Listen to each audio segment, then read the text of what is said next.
I'm going to show you how to make the game multiplication trash. All you need is a 10 frame printed out or drawn out, and the multiples cards that you see in front of me.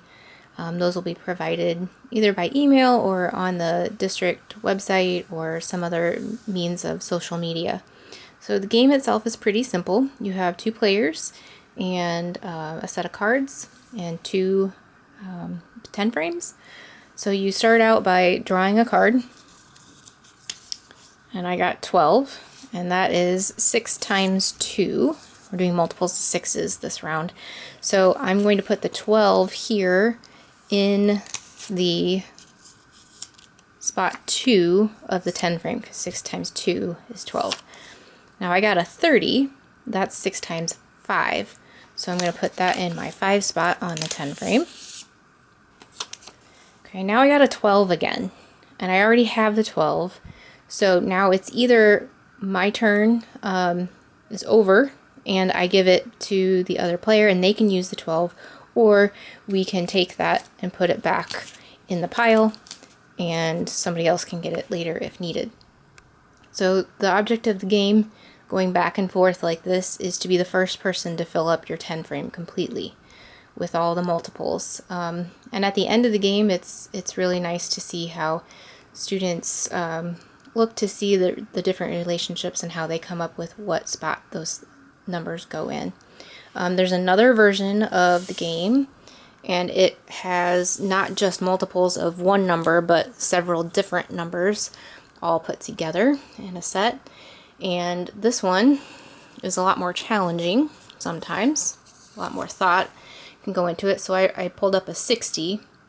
Now this can go anywhere I want it to go, as long as it is a factor of 60. So if I think about this as 10 times 6, I could put it in the 6 spot over here.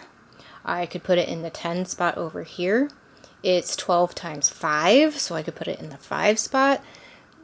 You can see the possibilities are quite a few. And of course, any number will go in the 1.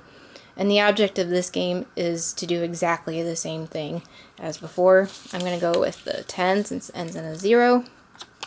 And then 54, well, that's 9 times 6.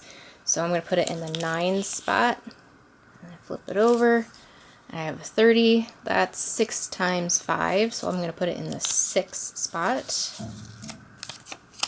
And 28, I'm thinking 7 times 4, so I'm going to put it in the 7. 8 times 5, I don't have anything in my 8 spot yet, so I'll put it here in the 8 spot. 32, 8 times 4. And then the 3, well, I can put it in the 3 or I could put it in the 1, but those are the only 2 options I have for that. I'm going to put it in the 3. And I have 80. That is a multiple of 2. So I'll do 2 times 4. Could have also put it in the 1 or the 5. And then I have 5 itself. That was really nice. And then I have 72. Well, that's multiple of 1. And that's how you play that game.